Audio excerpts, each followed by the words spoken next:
नमस्कार।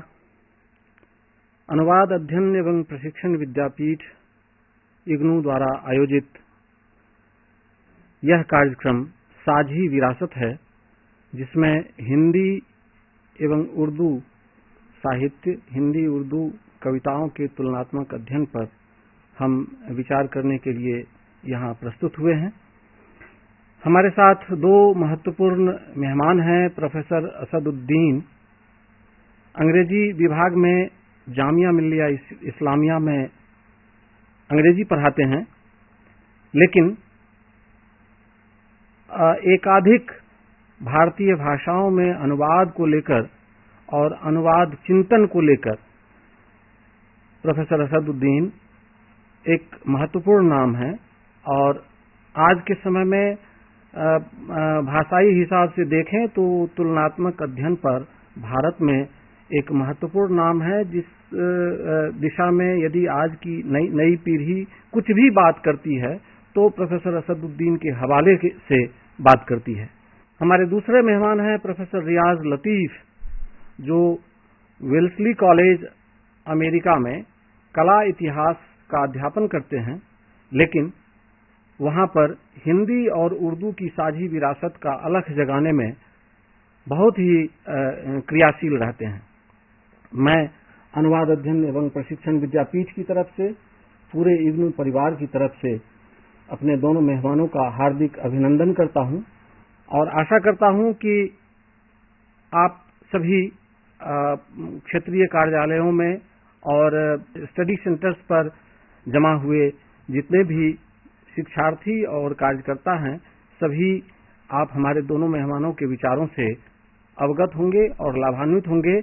एक बार हम इस स्टूडियो से आप सबका भी हार्दिक अभिनंदन करते हैं और स्टूडियो में बैठे तमाम श्रोताओं का भी हार्दिक अभिनंदन करते हैं। प्रोफेसर असदुद्दीन साहब। शुक्रिया नवीन साहब, आपने सही फरमाया कि उर्दू और हिंदी दोनों के जो विरासत है, जो उत्तराधिकार है, वो एक है।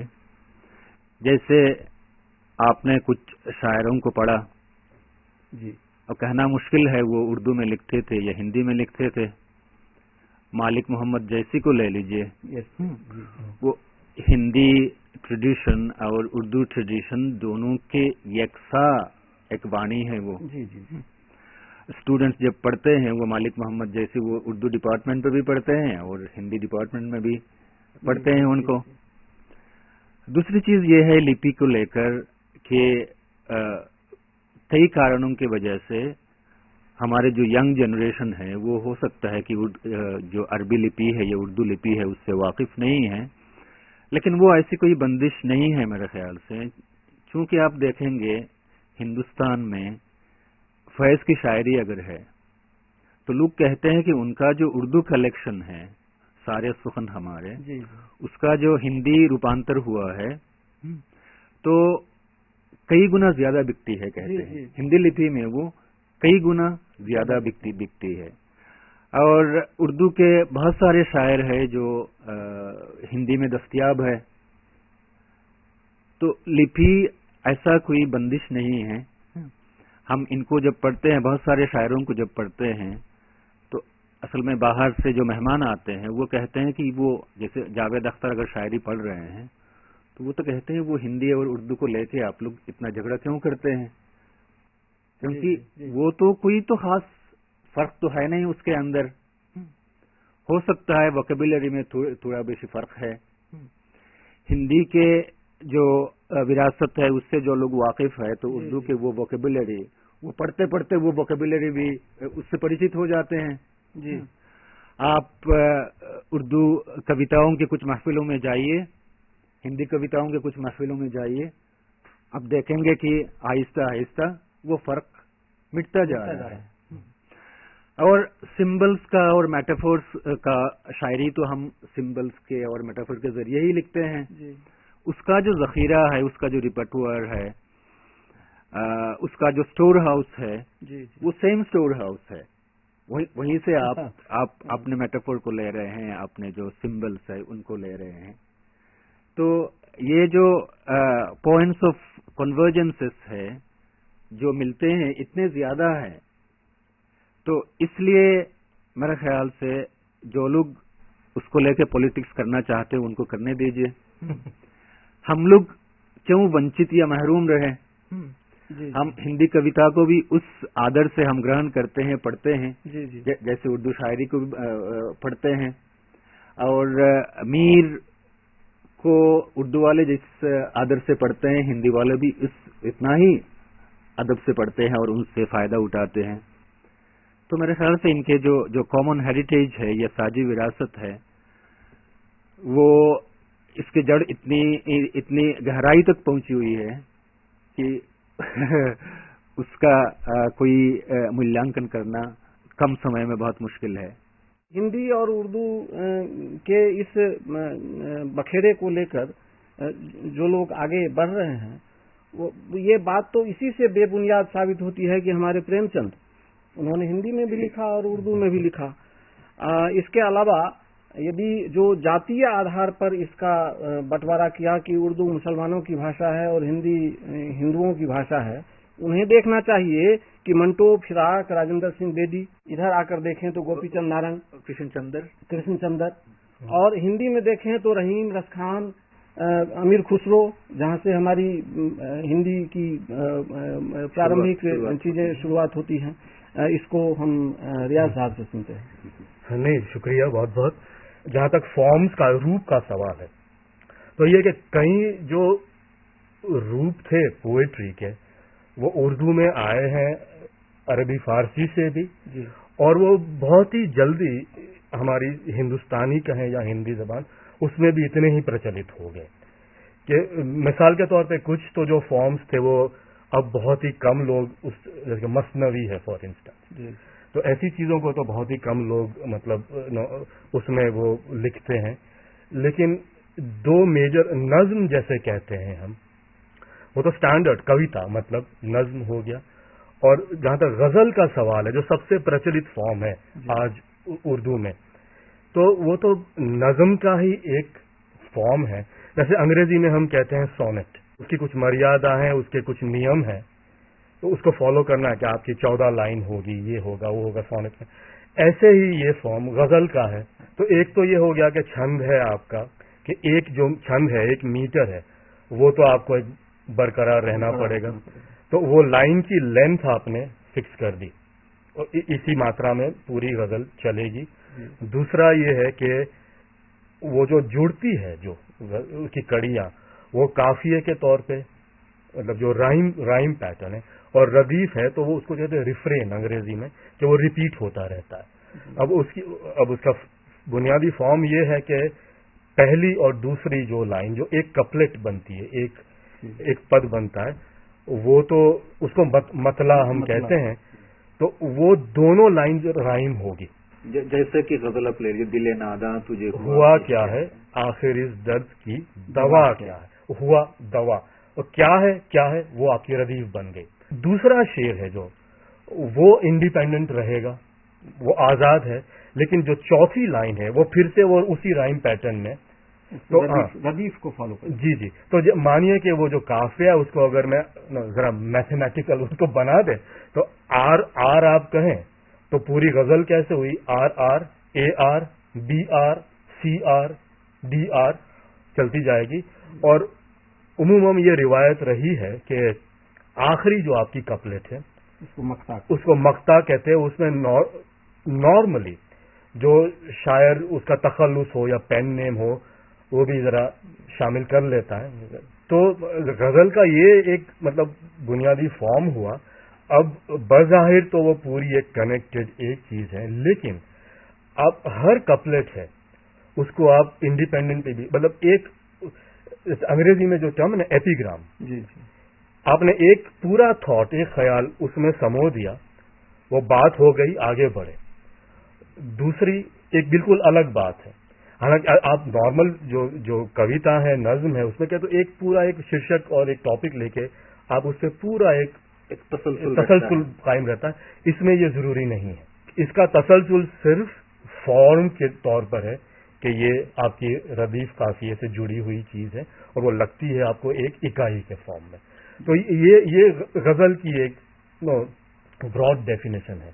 जहां तक नज्म का सवाल है तो आप उसको अछांदस भी बना दें, छंद में हो, मीटर में हो, फ्री वर्स है, ब्लैंक। क्योंकि यूरोपियन जो पूरी एक मेट्रिकल सिस्टम थी, खासतौर से अंग्रेजी पोएट्री की, उससे भी इसने बहुत सारी इन्फ्लुएंसेस कबूल की है 20वीं सदी में स्पेशली। आधुनिक काल में जो हिंदी कविता हुई है, इसमें विभिन्न तरह के आंदोलनात्मक स्टेप्स आए। जैसे जयशंकर प्रसाद पंत निराला के समय में छायावाद आया। छायावाद के बाद ये थोड़े दिनों के बीच में जब दिनकर और ये हरिवंश राय बच्चन ये लोग हुए, उसको उत्तर छायावाद युग कहा, वो दोनों का। और प्रगतिवाद से ही एक रास्ता प्रयोगवाद का फूटा, जो बाद में नई कविता में जिसका नामकरण हो गया। और उसी नई कविता में जो बिंब और प्रतीकों को लेकर जितने सारी अबूझ बातें और कुछ जो संप्रेषणीयता के अभाव का बादल मंडराने लगा, तो उसी से एक समकालीन कविता आई जो उधर से प्रगतिशील कविता बाईपास होकर के फिर इसमें मिल गई। तो इस तरह का यदि आधुनिक काल के कविताई है, इसके बारे में विस्तार से जाने से पहले यदि उर्दू में इस तरह की जो कोई तरक्की पसंद बात तो कभी हुई ही है, तो इसको जरा एक लाइन में आप रेखांकित कर दें तो लोगों श्रोताओं को लाभ होगा थोड़ा। पहले तो क्या उसको डिफाइन क्या करेंगे, उसकी व्याख्या कैसे करेंगे? तो दो, मतलब आप 100 साल पहले भी चले जाएं तो दो तो मेजर आपको जो संज्ञ मील है, लैंडमार्क, 200 साल में मीर और गालिब, तो वहीं से उन्हीं से आप चीजें कुछ मॉडिफाई हो के आई है। और उसके साथ 20वीं सदी के जो मतलब जो चेंजेस आए हैं, जिसमें पूरे सामाजिक और सियासी या कल्चरली या सकाफती, जैसे भी आप कह लीजिए, तो उसमें एक बहुत बड़ा लैंडमार्क जो कहें वो है जो उर्दू की प्रोग्रेसिव राइटर्स मूवमेंट, जिससे जो बहुत ही बड़े बड़े जाने माने नाम जुड़े हुए थे, जैसे सरदार जाफरी, फैसी आजमी, मजरू साहब, कृष्ण चंद्र हैं, जैसे हमारे राजेंद्र सिंह बेदी, ये फिक्शन में ये कहानीकारों में मंटो वगैरह। लेकिन तो ये एक पूरा दौर था 1930 इस्मत चुगताई, तो 30-40 के आसपास। तो लेकिन वो एक किस्म की कमिटेड, वो क्योंकि ये ज्यादातर लेफ्टिस्ट लीनिंग वाले और कम्युनिज्म से एक तरह से जुड़े हुए, और ये एक पूरा एक आइडियोलॉजिकल उनका एक पोजीशन थी उनकी।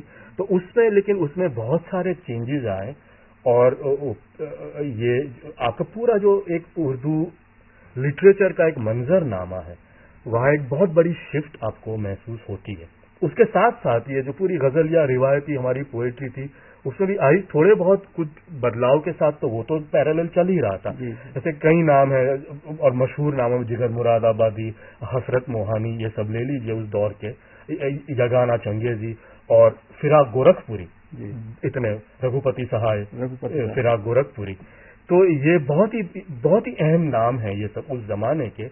एक और चीज भी मतलब एक नजर आती है अब के 1960 में, और उसमें मेरा ख्याल ये है कि हमारे बहुत बड़े राइटर उर्दू के आज के शमशुर रहमान फारूकी जी, उनका बड़े आलोचक है, शायरी भी की है, नवल कथाएं भी लिखी है उन्होंने, मतलब बहुत रेंज बहुत बड़ी है उनकी।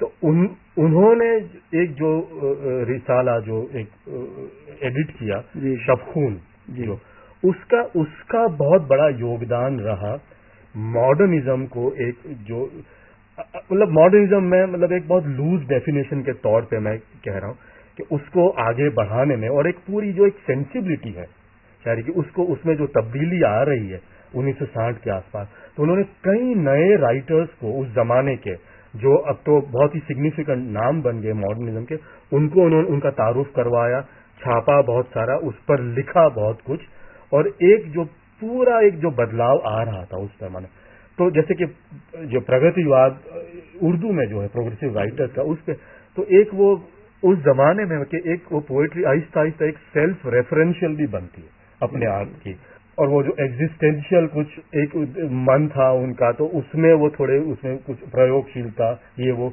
उसके जो जितने रूपक थे ये है वो, उसमें थोड़ी चेंजेस आने लगी, डिक्शन में एक चेंज, और मीडियम आपका सेम ही रहता है, यही नज्म गजल का, उसी से वो लोग बात कर रहे हैं। लेकिन उसको वो गजल मानो के रिवायती मानो में तो बड़ी रूमानी कहते हैं कि वो सिनफ़े सुखाने महबूब से बातें करना और तसव्वुफ ये वो, लेकिन उसी में पूरा एक सबवर्जन आता है जो आप सोशल इश्यूज की, आप अपने इश्यूज की वो सब बातें करने लगते हैं उसमें। और आई थिंक ये एक ब्रेक पॉइंट है तो जिससे आप मॉडर्निज्म को पूरा उसको पहचान सकते हैं यहाँ पर। ये जो जदीदियत या मॉडर्निज्म है, जी जी जी, ये तरक्की पसंद के खिलाफ है या उसके साथ चलता है?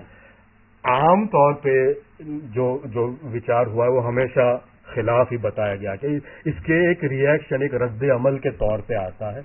लेकिन ना आप थोड़ा हटके सोचे तो ऐसा नहीं, उसमें बहुत सारे सिरे कंटिन्यूटीज भी हैं कि एक से दूसरी चीज उभरती है, उसको वो मॉडिफाई होती रहती है। तो किसी को रद्द करने की मेरे ख्याल में तो जरूरत नहीं है, क्योंकि बहुत सारी चीजें उसका उद्गम मतलब उसकी आगे की जो चीजें थी वहीं से होता है, लेकिन उसको वो एक प्रश्नार्थ चिन्ह भी रखता है वो आगे की चीजों पे, और आई थिंक उसी से वो डेवलप होते होते बढ़ता है। मेरा तो मतलब ये मानना है। जैसे इस समय हिंदी लेखन की जो वर्तमान धारा है उसमें जो कुछ महत्वपूर्ण मसले बहुत ही तेजी से 20वीं शताब्दी के जाते जाते जो कुछ विचारधारा सब सामने आई है, उसमें है ये दलित लेखन और स्त्री चिंतन, फिर उत्तर उपनिवेशवाद का जो एंटी नैरेटिव्स है, जी जी जी, हाँ। और उत्तर आधुनिकता है, उत्तर संरचनावाद है, इस सब तरह की जो धाराएं हिंदी में अलग अलग चल रही है। तो ऐसा उर्दू में क्या क्या हो रहा है? तकरीबन उसी किस्म की बहसें उर्दू में भी मौजूद हैं। जैसे कि दलित आपने साहित्य की बात की तो बहुत ज्यादा तो नहीं, लेकिन एक दो शायर हैं जो उस पूरी मूवमेंट से जुड़े हो, जैसे कि जयंत परमार हैं हमारे उर्दू के शायर, और उन्होंने बाकायदा मतलब दलित कविताएं उन्होंने लिखी है, उससे जुड़े हुए भी हैं। और एक यहाँ हमारे दिल्ली के ही हैं, इन्होंने भी कुछ, चंद्रभान खयाल उनका नाम है, तो उन्होंने भी कुछ इस तरह की चीजें की। तो एक वो सिंफ, मतलब सिंफ तो क्या कहे, मतलब वो फॉर्म तो नहीं है, लेकिन एक वो सेंस, एक वो एक जहनी मतलब एक सेंसिबिलिटी वो है उसमें, और उसमें कई कविताएं लिखी गई है और उसको उस पर बात भी की जा रही है। हिंदी के कुछ शब्द हैं जो संस्कृत से आए हुए प्रतीत होते हैं, उर्दू के कुछ शब्द हैं जो अरबी फारसी से प्रतीत होते हैं, लेकिन मूल संरचना जो व्याकरणिक संरचना है वह लगभग दोनों भाषाओं में आपको बराबर मिलती है। इस बात पर आगे असदुद्दीन साहब से सुनिए। मुझे याद आ रहा है कि ये हरिवंश राय बच्चन जी की जो आत्मकथा है 4 वॉल्यूम में जी, क्या भूलूं क्या याद करूं, शायद पहला वॉल्यूम है जी। इसका जो इंग्लिश ट्रांसलेशन आया था तो उसको मैं उस वक्त रिव्यू कर रहा था, तो उस वक्त ये 4 वॉल्यूम मैंने पढ़ा था। तो वो जिक्र करते हैं जिस दिन मौलवी साहब आए शुरुआत बिस्मिल्लाह करने के लिए, तो मौलवी साहब इधर आए और पंडित जी उधर आए, ये बयान करते हैं। और फिर कहते हैं कि मौलवी साहब जो है खालिक बारी उस वक्त हुआ करता था, एक जो बुक हुआ करता था जो बच्चों को पहले दी जाती थी, अलिफ बे ते से जो लेटर्स है वो सीखने के लिए। तो इस तरफ इन्होंने शुरुआत की और उस तरफ पंडित जी ने शुरुआत की। और फिर हरिवंश राय बच्चन जी ये कहते हैं कि ये इसी तरह जो 2 ट्रेडिशन फारसी का और हिंदी का साथ साथ मेरे जीवन में चलता रहा। तो उनका जो सेंसिबिलिटी है तो इसमें किसी तरह का कोई डिवीजन नहीं है। वो भले ही वो हिंदी लिपि में लिख रहे हैं, लेकिन वो जो सेंसिबिलिटी उनके अंदर है वो एक ही है।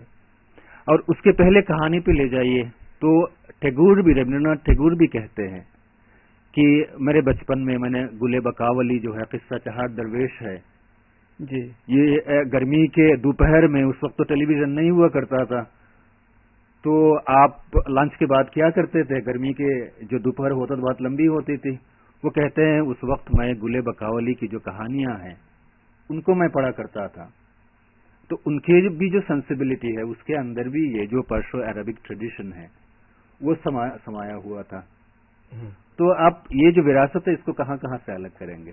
دھنیہ واد اسدالدین صاحب. یہ باتیں تو کبھی ختم ہوتی نہیں، اور اس میں بھی جتنے بڑے سمندر میں ہم لوگوں نے ہاتھ ڈال دیا ہے، اس سمندر کو ہم کتنا لوٹا سے کتنا نکال پائیں گے.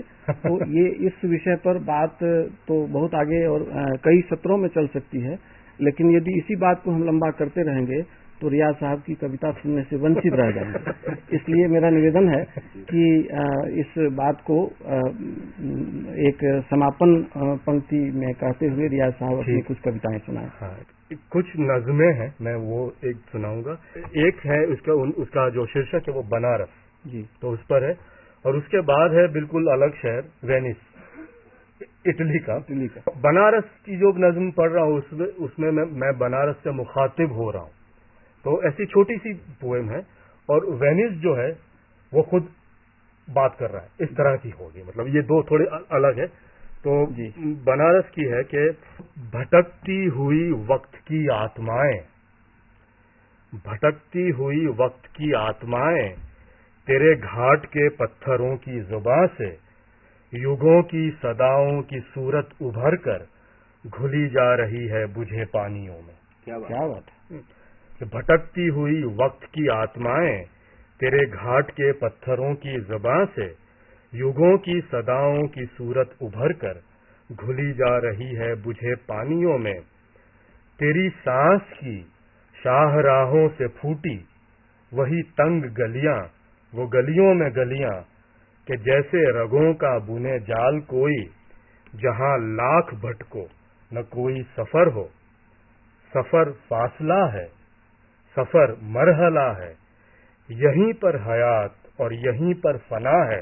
سفر فاصلہ ہے، سفر مرحلہ ہے، یہیں پر حیات اور یہیں پر فنا ہے. اسی فاصلے سے، اسی مرحلے سے ایک امکان بن کر جو بہتا ہے پانی، سبھی اپنی اپنی قدامت کے آثار دھیرے سے اس میں بہانے لگے ہیں. کیا بات ہے، کیا بات. سبھی اپنی اپنی قدامت کے آثار دھیرے سے اس میں بہانے لگے ہیں. سبھی اپنی اپنی فلک بوس تنہائی تیرے افق پر سجانے لگے ہیں. کوئی راگ خاموش گانے لگے ہیں. مقدس بیابان جسموں کے مرکز تیری روح کے بے کراں سرد کونے میں صدیاں غلاظت کیے جا رہی ہے. کیا بات. مقدس بیابان جسموں کے مرکز تیری روح کے بے کراں سرد کونے میں صدیاں غلاظت کیے جا رہی ہے. بنارس تیری سب مجرد ادائیں، کیا بات ہے، ہنسی موت پا کر جیے جا رہی ہے. بہت. یہ بنارس تھی. وینس ہے کہ پہنا کے زنجیر آبی نباتات کی اب بھی جکڑے رکھا ہے مجھے پانیوں نے. پہنا کے زنجیر آبی نباتات کی مجھ کو جکڑے رکھا ہے ابھی پانیوں نے. نفس میرا پانی، میری روح پانی، میرے عکس کی لہر در لہر سطحوں میں سیال پتوار کھولے ہیں در اور دریچوں کی تاریخ نے. مرتعش مرتعش اپنی پھیلی رگوں کی فراوانیوں میں بہاتا ہوں میں نغمہ زن کشتیوں کے چراغ. آسمانوں کا آئینہ سر پر لیے پھڑ پھڑاتے کبوتر کی 10 لاکھ حیرت بھری سرخ آنکھوں میں چکرا کے گرتے ہوئے سب کلیسا محل اور فندق کے سبز اور آلودہ محراب و گنبد بھی پانی. آیا میرے سینے کی سیال پہنائیوں میں سہنتا سہن فاختاؤں کے شہ پر تمدن کے تیور، ہوا کے ستوں در ستوں سارے سیاح پہ کر گھلے ہیں زمانوں سے پانی کی گلیوں میں تاجر جہازوں کے زرخیز پھیرے. مگر ساری آرائشوں میں سما کر سرابوں کی موجوں کے غیبی تھپیڑوں نے پل پل نکھارا ہے بوسیدہ چہرے کو میرے.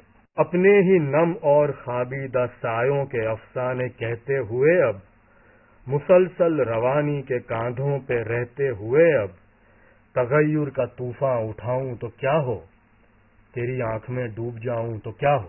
بہت بہت دھنیہ واد. میں انواد ادھین ایوم پرشکشن ودیا پیٹھ کی طرف سے اپنے دونوں مہمان پروفیسر اسد الدین صاحب اور پروفیسر ریاض صاحب दोनों का बहुत बहुत शुक्रगुजार हूं। बातें तो कभी खत्म होती नहीं, खत्म की जाती है। आप सबका आगे का समय बीते हुए समय से बहुत अधिक बेहतर हो, इस मंगल कामनाओं के साथ आप सबका बहुत बहुत आभार, बहुत बहुत धन्यवाद।